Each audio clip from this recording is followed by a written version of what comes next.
Welcome to icon news. నేను మీ పవన్ కృష్ణమూర్తి. జ్ఞానోదయం అవుతోంది. వైఎస్ఆర్సీపీ వాళ్ళకి జ్ఞానోదయం అవుతోంది. కేతిరెడ్డి వెంకట్రామిరెడ్డి ఆయన మాట్లాడుతూ కళ్ళమ్మట నీళ్లు పెట్టుకుంటూ, అదే మన ధర్మవరం గుడ్ మార్నింగ్ ఎమ్మెల్యే, నాకు మంచి పరిచయం ఉంది. ఆయన మాట్లాడుతూ ఏమన్నారయ్యా ఏంటి అంటే, సీఎంఓ దగ్గర ఎమ్మెల్యేలు ఎంపీలు గంటలు గంటలు వెయిట్ చేస్తుంటే లోపల ఎవరెవరో కూర్చునేవాళ్ళు అని చెప్పి ఆయన చేసినటువంటి వ్యాఖ్య. అంటే ముఖ్యమంత్రిని కలవాలి అంటే మాకు అపాయింట్మెంట్ ఉండదు. లోపల ఎవరెవరో కూర్చునేవాళ్ళు. సలహాదారులు కావచ్చు, ఐఏఎస్ అధికారులు కావచ్చు, ఎవరైనా కావచ్చు. సో వెళ్ళి మాకక్కడ గంటలు గంటలు పట్టేదని. ఇదే మాట రఘురామకృష్ణరాజు గారు ఎంపీగా ఉన్నప్పుడు ఆయన అంటే, ఎందుకు మీరు పార్టీ నుంచి బయటకొచ్చారు? ఏం జరుగుతోంది ఇది అన్నప్పుడు, అసలు కలవడానికి వెళ్తే కలవనివ్వడబ్బా! గంటలు గంటలు వెయిట్ చేయాలి. చెప్తే వినడు. ఒక మాట మంచి చెప్తున్నావు అంటే, చాల్లే నాకు తెలుసులే అన్నట్టుగా ఉంటాడు అని అప్పుడే చెప్పారు. ఏది ఎన్నికలకి ఐ మీన్ ఎన్నికలైన తర్వాత 6 నెలల్లో మంచి ముఖ్యమంత్రి అనిపించుకుంటాను అన్న కౌంట్ ఉంది చూసారా? కరెక్ట్‌గా 6 నెలలు దాటిన తర్వాత మొదలైందిగా వాయింపు. అప్పుడే చెప్పారాయన. సో వీళ్ళకి ఓడిపోయిన తర్వాత తెలిసొచ్చింది. ముందే ఎళ్లి చెప్పుకోవచ్చుగా. ముందే ఎళ్లి చెప్పుకోవచ్చుగా. అండ్ రెండోది జగన్మోహన్ రెడ్డి ఆలోచన శైలి ఎలాంటిది ఏంటి అంటే, ప్రతి ఒక్కళ్ళు నా బానిసలు. ప్రతి ఒక్కళ్ళు నా బానిసలు. ఇదే ఆయన వ్యవహార శైలి. అంటే మరి రాయలసీమ రెడ్లందరూ కూడా అలా ఉండరు నాకు తెలిసి. అంటే చాలామంది అంటున్నారు ఆయన ఒరిజినల్ రెడ్డి కాదులే, తగిలించుకున్న రెడ్డి అని ఆయన అంటూ ఉంటారు. మరి నాకు తెలీదు మరి అది ఎలా తీసుకుంటారు ఏంటి అనేది నాకు కూడా తెలియనటువంటి విషయం. అది ప్రూవ్ అవ్వాలి తర్వాత. సరే అది పక్కన పెడదాం. సో ఒక్కొక్కళ్ళు ఇలా బయట పడుతూ వస్తున్నారు. టీవీ9 రజనీకాంత్ తోటి ఇంటర్వ్యూలో సీదిరి అప్పలరాజు మాట్లాడుతూ, ఈ వాలంటీర్ వ్యవస్థను తీసుకొచ్చాము. వాలంటీర్ వ్యవస్థతో పాటు సచివాలయ వ్యవస్థను తీసుకొచ్చాము. సచివాలయ వ్యవస్థ కాకుండా గృహ సారథులు అని పెట్టాము. సో క్యాడర్‌కిను ప్రజలకి మధ్యలో ఒక సమన్వయం అనేది ఇది మిస్ అయిపోయింది. మేము చెప్పే ముందు నుంచి వాళ్ళందరికీ తోటి మీరు జాగ్రత్తగా పని చేసుకోవడం అని. బట్ ఎక్కడో మరి ఇదయ్యింది. అది ఒక అంచనా మాత్రమే. మేము ఓడిపోవడానికి గల కారణం వాలంటీర్లు, సచివాలయ వ్యవస్థ, అలాగే గృహ సారథులు అన్న ఒక అంచనా మాత్రమే అంటూ ఆయన మాట్లాడాడు. ఇక దాడిశెట్టి రాజా ఆయన మాట్లాడింది కూడా చూసాం. అంటే వీళ్ళందరికీ వివరం తెలీదని, అంటే క్షవరం అయితే గాని వివరం తెలీదని సామెత ఉంది గదా! అలాగా పూర్తిగా ఊడిన తర్వాత గాని తెలియలేదని, పరిపాలన అంటే ఎలా ఉండాలి అన్నదానికి ఆ బొమ్మ ఒకటే, ఆ దిక్కుమాలిన బొమ్మ ఒకటే ఏస్తే చాలు అదే పరిపాలన. ఓట్లేసినా, ఏం చేసినా ఆయన్ని చూసే వేయాలంటే, ఈరోజు ఓటమొచ్చింది కూడా ఆ దిక్కుమాలిన బొమ్మతోటే వచ్చింది వీళ్ళకి. సో ఒక్కొక్కళ్ళుగా ఓపెన్ అవుతున్నారు. ఇలాగే చాలా క్లియర్‌గా ఓపెన్ అయిపోయి వైసీపీ వాళ్ళందరూ ఓపెన్ అయ్యి ఈ రకంగా చెప్పుకుంటూ వస్తున్నారు. ఓటమికి కారణం ఏంటంటే పూర్తి స్థాయిలో జగన్మోహన్ రెడ్డే. జగన్మోహన్ రెడ్డి ఆయన రూమ్‌లో కూర్చునేటువంటి వాళ్ళు. మరి ఎవరు కూర్చుంటున్నారు ఏంటి అనేది చాలామంది మాట్లాడుతున్నారు. ఆ సలహాదారులు. డబ్బు ఖర్చు ప్రజలకు తప్ప ఇంకేమీ లేదు. అందుకే ఇంత భారీ స్థాయిలో ఈ ఓటమి అనేది వచ్చింది. సో ఏం చేస్తారు ఇప్పుడు మాత్రం ఇంకా? అలాగే దాడులు జరుగుతున్నాయి అంటున్నారు. కోడిగుడ్లతోటి, టమాటాలతోటి కొడాలి నాని ఇంటి మీద దాడి చేశారు. సరే, ఓకే. వాళ్ళ కోపం, ఆగ్రహం. ఎందుకంటే మాట్లాడితే ప్రతి ఒక్కళ్ళని నీ అమ్మ మొగుడు అని, చంద్రబాబు గాడు అని చెప్పి, లోకేష్‌ని పట్టుకొని పప్పు గాడు అని ఇలా మాట్లాడడం. ఇక వల్లభనేని వంశీ ఇంటి మీదకి కూడా వెళ్లారు. మగాడివైతే బయటికి రారా, వెళ్లి రాజకీయ సన్యాసం చేస్తున్నావుగా రా, నువ్వు బయటికి రా అని చెప్పి అక్కడ మాట్లాడడం. కొన్ని చోట్ల జరుగుతున్నాయి. అలాగే శిలాఫలకాలు పగలగొట్టడం. నేనసలు ఏమీ చెప్పలేనండి. ఎందుకంటే వైసీపీ వాళ్ళు ఏదైతే చేశారో, యెస్ మీరది చేశారు, మేమిది చేస్తున్నాం. ఎప్పటి వరకు ఇది? ప్రమాణ స్వీకారం అయ్యే వరకు మేమిది ఆపం. ఈ శిలాఫలకాలు పగులుతూనే ఉంటాయి. మీ బొమ్మలు తీయడాలు ఖచ్చితంగా జరుగుతూనే ఉంటాయి. పోలీసులు గూడా, బాబు కొంచెం ప్లీజ్ అమ్మా, అర్థం చేసుకోండమ్మా, పెద్దాయనకి మేము సమాధానం చెప్పుకోవాలి. ఆయన ఆల్రెడీ ఆర్డర్ ఏశారు.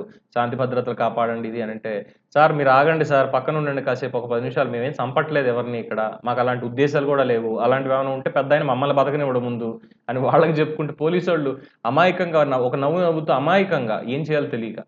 నిజంగానే వాళ్ళేం హాని చేయట్లా. ఎవరిని ఎళ్లి కొట్టి చంపేయట్లా. వైఎస్ఆర్‌సీపీ ఒక తప్పుడు ప్రాపగాండా అనేది చేస్తోంది ఖచ్చితంగా. కమిటీలు గూడా వేశారు. మొత్తం జిల్లాల వారీగా వీళ్ళు సమన్వయకర్తలు, మీరు ఏదున్న న్యాయ సహాయం తీసుకోండి అని. అలాగే ప్రతి జిల్లాలో గూడా లాయర్‌లని, ఈ పర్టిక్యులర్‌గా ఈ దాడులు జరుగుతున్నాయి అన్న దాని మీద లాయర్‌లను రిక్రూట్ చేసింది. లాయర్‌ల లిస్ట్ గూడా ఉంది మొత్తం అంతా గూడా. దేనికి అంటే జగన్మోహన్ రెడ్డి ఏదైతే చేశాడో కార్యకర్తలు వాళ్ళకు ఉన్నటువంటి ఆ కోపాన్ని ఇన్నాళ్ళు అణిచిపెట్టుకున్న కోపాన్ని ఆ కోడిగుడ్లు టమాటాలతోటి లేదంటే ఆ ఫలకాలు బద్దలగొట్టడంతో చేస్తూ ఉంటే ఎందుకు వీళ్ళ మీద దాడి చేసేస్తున్నట్టు? కొన్ని చోట్ల ఇక్కడ ఇది చాలా సీరియస్ ఫ్యాక్ట్ అండి. ఈ సర్వేల మీద పందేలు నడిచాయి. వైఎస్ఆర్సీపీ 105 సీట్లతోటి గెలుస్తుంది. మాకు ఆధిక్యం రాదు కానీ 105 సీట్లతోటి గెలుస్తుంది అని పొద్దున్న రిజల్ట్ తెలుస్తుంది అనగా రాత్రి 12:30 వరకు కూడా నేను కొంతమంది వైఎస్ఆర్సీపీ నేతలను నేను కనుక్కున్నాను, ఫోన్ చేశాను. ఏంటి సంగతి?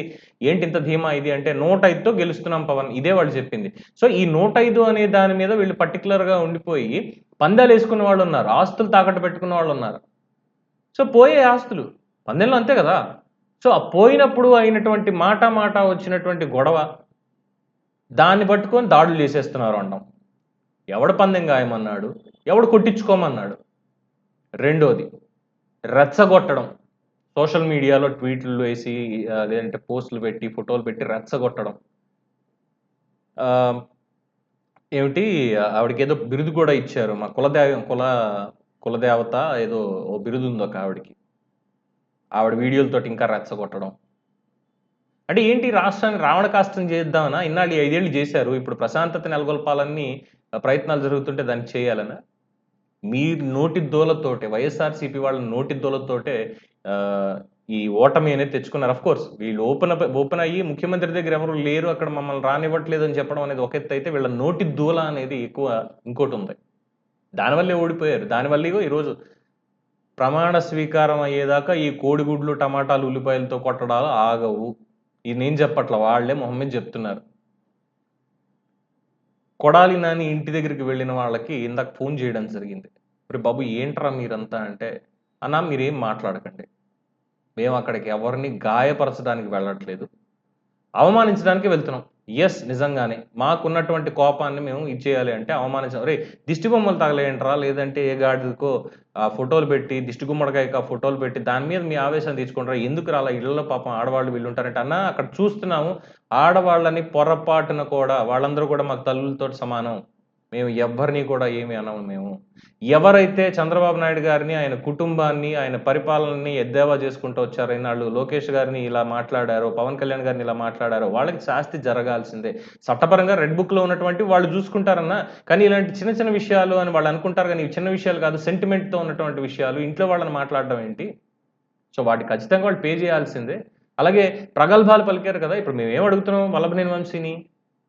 రాజీనామా చేసే రాజకీయ సన్యాసం తీసుకొని అడుగుతున్నాం. అలాగే కొడాలి నాని రాజకీయ సన్యాసం తీసుకుంటానన్నాడు. నువ్వు రాజకీయ సన్యాసం తీసుకో, రాజకీయాల నుంచి నేను విరమించుకుంటున్నా అని చెప్పు. ఇది వాళ్ళు డిమాండ్ చేస్తున్నారు. చెప్పొచ్చుగా. వెళ్ళిపోయి ఇంట్లోంచి పారిపోయి వెనకాల ఎక్కడో వాళ్ళ పని మనుషుల హౌస్‌లోనే ఇంకో చోట దాక్కోవడం ఇవన్నీ దేనికి? మీరు మగాళ్ళైతే రండిరా అని తొడగొట్టడం, మీసాలు రువ్వడం ఇవన్నీ చేశారు కదా! నిజంగానే వచ్చారు. రమ్మన్నారు కాబట్టే వచ్చారు. సమాధానం చెప్పి పంపించుకోవాలి గానీ ఎందుకు ఇదంతా? సో ఇదే కదా జరిగింది. అంటే వీళ్ళకిప్పుడు ప్రజాస్వామ్య విలువలనేవి గుర్తొచ్చేసాయి. అధికారం మత్తు పూర్తిగా దిగిన తర్వాత మనం చేసింది ఇక్కడ అరాచకం రా, పరిపాలన కాదు అని వచ్చిన తర్వాత. అలాగే ఉన్న టైంలో పని చేయకుండా మేము గుడ్ మార్నింగ్‌లంటూ తిరుగుతాము. సోషల్ మీడియాలో ప్రాపర్‌గా ప్రచారం చేసుకుంటాం. లేదంటే అవ్వక 5,000 ఇచ్చి బండి కొనేసి పిల్లకాయలకిస్తాం. ఇలాంటి పనులు చేస్తే ముఖ్యమంత్రి దగ్గరికెళ్తే అక్కడికి ఎవడు రానివ్వడు. వీళ్ళు నాకంటే ఎక్కువ ప్రచారం పొందుతున్నారురా ఇది అని. అదే జరిగింది. ఆయనకంటే పేరు ఎవరికైనా వస్తుందంటే ఓర్చుకోలేడు. ఆయనకంటే ఆధిక్యత ఎవరికైనా వస్తుందంటే ఓర్చుకోలేడు జగన్మోహన్ రెడ్డి. ఆయనకది ఫోబియా. వైసీపీ వాళ్ళకి అది తెలీదు పాపం. రాజు గారు లాంటి వాళ్ళు ఏదో ఓ పొరపాటు జరిగింది అనుకుని వెళ్ళి అది తెలుసుకొని, "ఓ బాబోయ్! వీడితో ఇలా ఉంటే మాకు కష్టం రా" అని చెప్పి ఆయన బయటకొచ్చేసాడు ఆయన. వచ్చినా ఆయన వదిలిపెట్టలేదు. మరి ఇన్ని అకృత్యాలు, ఇన్ని అరాచకాలు చేసి ముఖ్యమంత్రి కార్యాలయంలోకి మమ్మల్ని వెళ్ళనివ్వలేదు. వాలంటీర్ వ్యవస్థ ఒక ఇది. ఇలాంటి మాటలు ఎందుకు మాట్లాడడం? సో జ్ఞానోదయం అవుతోంది అనుకుంటున్నాం గానీ, వీళ్ళ అమాయకత్వాన్ని బయట పెట్టుకుంటున్నారు అనేది ఇక్కడ స్పష్టంగా తెలుస్తున్నటువంటి అంశం. అండ్ రెండోది, ఇందాక ఈ దాడులు జరుగుతున్నాయన్న దాని మీద మాట్లాడాను కదా! ఎవరి మీద దాడులు జరుగుతున్నాయి? ఎవరి ఇళ్ల మీదకెళ్లారు? వంశీ ఇంటి మీదకెళ్లారు, కొడాలి నాని ఇంటి మీదకెళ్లారు. ఇంకెవరింటి మీదకెళ్లారు ఇప్పుడు? అంబటి రాంబాబు ఇంటి మీదకెళ్ళలా? గోరంట్ల మాధవ్ ఇంటి మీదకెళ్ళలా?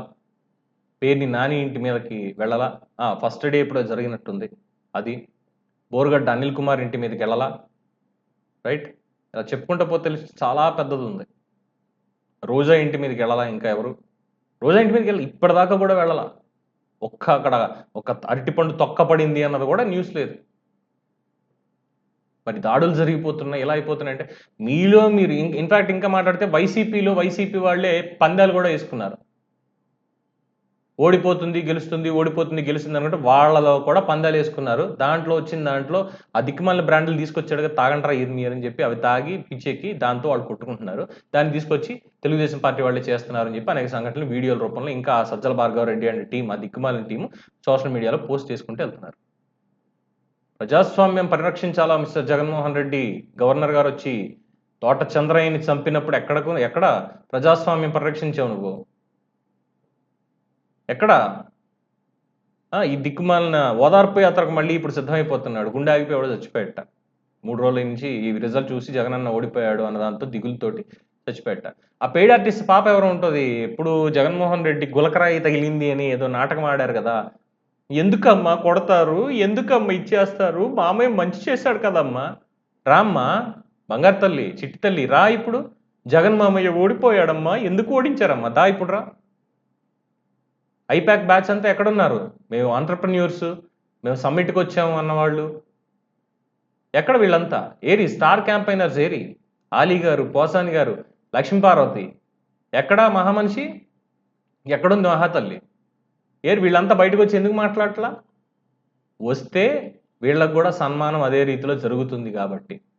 ఇన్నాళ్ళు మేము మాట్లాడింది సొల్లు, తప్పులే మాట్లాడాం, నోటికొచ్చింది వాగాము, మా గౌరవం మాకు ఉంచుకోవాలి అనుకుంటే మేము మూసుకుని ఉండాలన్నీ అని చెప్పి.